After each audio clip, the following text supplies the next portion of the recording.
Ripa believed, with her whole heart, that Christmas morning was supposed to be peaceful. Not perfect, she wasn't delusional, but peaceful in that specific, fragile way that came from routine. Coffee first. Church second. Photos later. And somewhere in there, if the stars aligned, maybe a single moment where no one argued about lighting, angles, or which side of their face they preferred. She had been chasing that moment for 28 years. This year, she thought she had it. The church smelled like pine and wax and old hymnals, the kind of scent that made Kelly nostalgic in a way she couldn't quite articulate. The Christmas tree near the altar glowed softly, strung with white lights that didn't flicker or blink or try to steal attention.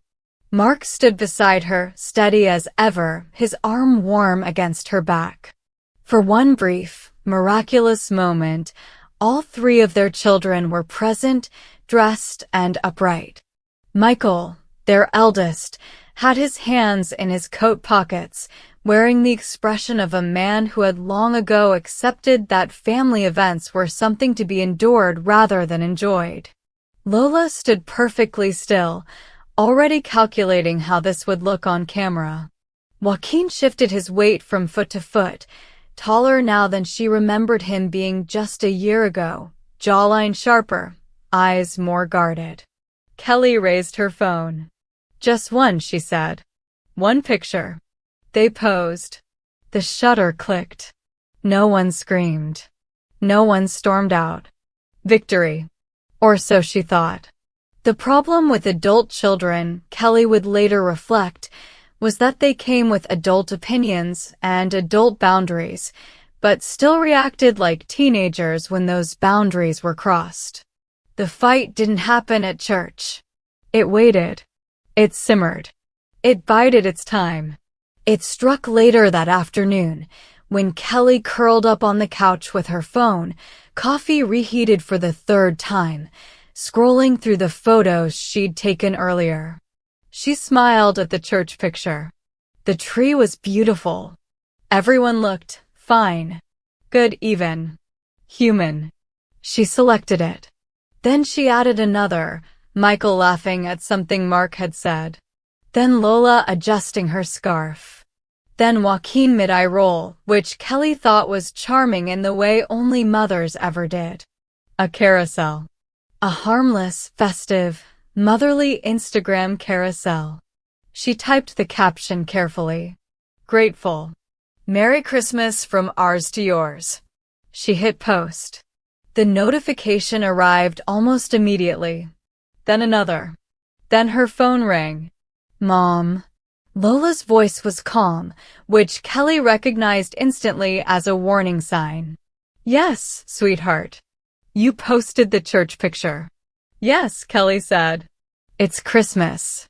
I told you I don't like that angle of my face. Kelly closed her eyes. Lola, no one is analyzing your jawline. It's a family photo. That's easy for you to say, Lola replied. You're literally paid to be photographed. Kelly pinched the bridge of her nose. You look beautiful. That's not the point. The phone chimed again, a text from Michael. Please remove slide 2. Another buzz, Joaquin. Why would you post that one of me? Kelly stared at the screen, incredulous. It's not that deep, she muttered to herself, already feeling the familiar frustration rise in her chest. She texted back. Guys, it's just us in front of a Christmas tree. Michael responded almost instantly. I didn't consent to that one. Lola followed up. People are weird online, Mom. Joaquin added. I look stupid. Kelly sat up straighter on the couch. Okay, she said aloud, though no one could hear her. Okay. She called Mark.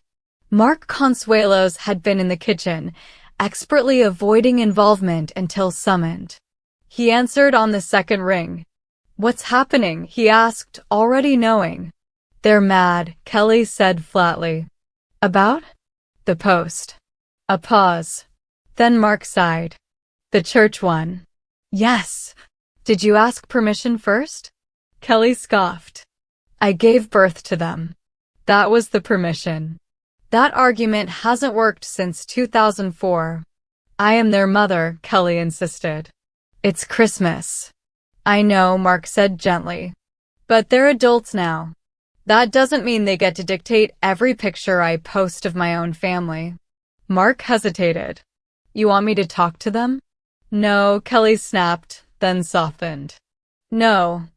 I'll handle it. She hung up and stared at her phone again.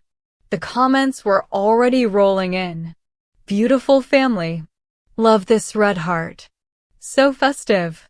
Kelly felt vindicated briefly. Then she opened her group chat with her children.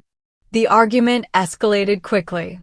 Michael was measured but firm, typing paragraphs about digital permanence and professional reputation. Lola was passionate, pointing out that women were judged more harshly online. Joaquin was blunt, threatening to block her entirely if she didn't take the photo down. Kelly fired back. I didn't realize Christmas came with a release form. Lola responded. This is exactly why we hate this. Kelly felt something crack. She stood up, pacing the living room. I stopped talking to my kids for 4 hours on Christmas, she would later admit, but in that moment it felt less like a decision and more like survival. She put the phone face down. Fine. If they wanted silence, they'd get it. The quiet stretched. Kelly cleaned the kitchen aggressively. She reorganized a drawer that did not need reorganizing. She folded blankets that were already folded. Every so often, she glanced at her phone, half hoping, half dreading a message. Nothing. Mark approached her cautiously. You okay? I'm tired, she said. I'm tired of asking permission to be a mom. He nodded. I get it. They complain when I post them, she continued, voice tight. They complain when I don't. Mark smiled ruefully. Remember the Christmas card? Kelly laughed, a short, humorless sound. Oh, I remember. The Christmas card debacle had been brewing for years. Every December, the same ritual, coordinating outfits, chasing down approvals, waiting days, sometimes weeks, for replies. Can you crop that? Can you use a different one? I hate how I look. Kelly had tried accommodating. She really had. But by December 2024, she'd reached her breaking point. I'm tired of waiting around for you to approve a picture, she'd finally said. I've got to move. So they did. The 2025 Christmas card featured Kelly and Mark smiling broadly alongside the Dallas Cowboys cheerleaders, all pom-poms and teeth and unbothered enthusiasm. When the kids found out, they were furious. We felt very slighted, Lola had said. Kelly had raised an eyebrow. You can't be mad about being left out of something you refuse to participate in. Michael had called it petty. Joaquin had called it embarrassing. Mark had simply shrugged. They're out. That wasn't even the first time. One year, when the kids were younger, but equally uncooperative, Mark had used a photo of himself with his Riverdale TV family instead. That was another good Christmas card, Kelly liked to say. She stood by that. And now, standing in her living room on Christmas Day, phone silent, heart heavy, Kelly wondered when exactly things had gotten so complicated. She loved her kids fiercely. That had never changed. But the world they'd grown up in was not the one she'd known. Privacy meant something different now. Images traveled faster, lasted longer, invited scrutiny from strangers who felt entitled to opinions. Kelly understood that, intellectually. Emotionally, it still hurt. The silence broke in the early evening. Joaquin appeared in the doorway, hands shoved into his hoodie pockets. You mad? He asked. Kelly turned to him. I'm tired, she said honestly. He nodded.